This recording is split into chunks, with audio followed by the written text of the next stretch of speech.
हम वो कथा कहने जा रहे हैं कि सीता जी अशोक में बैठी हैं और त्रिजटा उन्हें समझाती हैं। तो मंगल भवनया मंगलहारी, द्रबहु सुदशरथ अजीर बिहारी। हर काम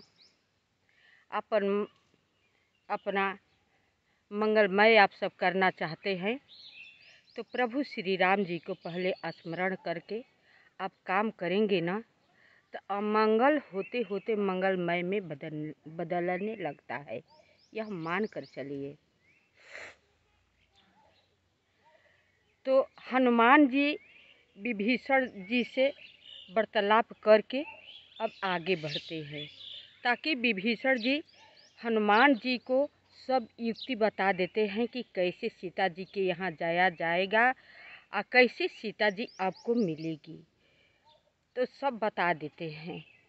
हनुमान जी विभीषण जी से विदा होकर चल देते हैं। जाते हैं, देखते हैं अशोक के नीचे सीता जी बैठी हुई थी।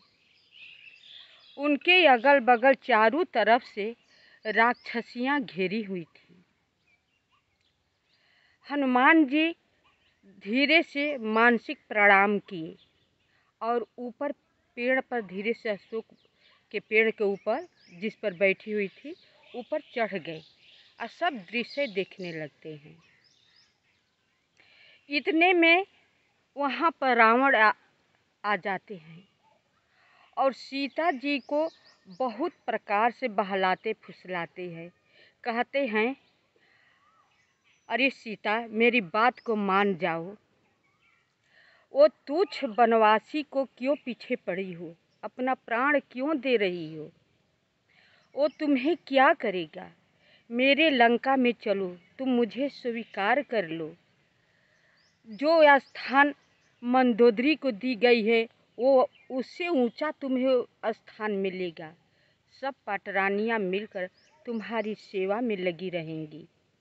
तुम चलो, सोने की लंका है, सोने के महल में बैठोगी, ऐशो आराम करोगी।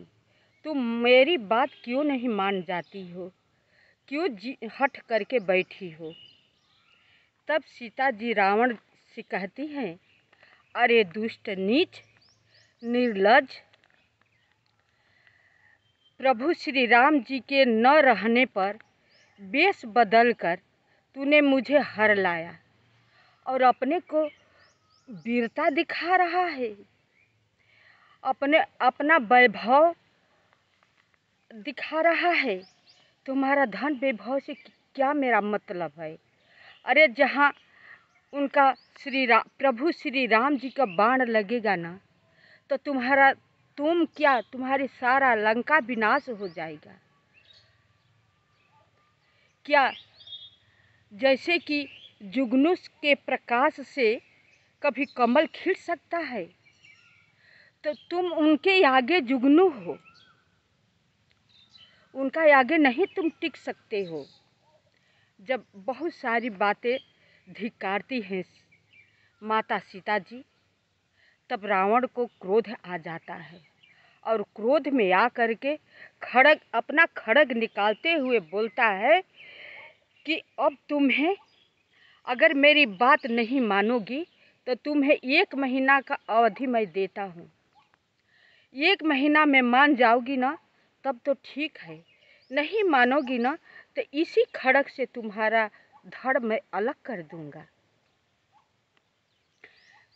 और राक्षसियों के कह कर जाता है समझा करके कि इन्हें समझाओ, डराओ, धमकाओ कि जिस तरह ये मेरी बात मान ले। कहकर चला जाता है। अब वहाँ को जो राक्षसियाँ थी नाना प्रकार के वेश पकड़ करके सीता को डराती है, धमकाती है, चिल्लाती है, चीखती है। सीता जी बहुत परेशान होती हैं, बहुत परेशान होती हैं। इतने में त्रिजटा आ जाती है।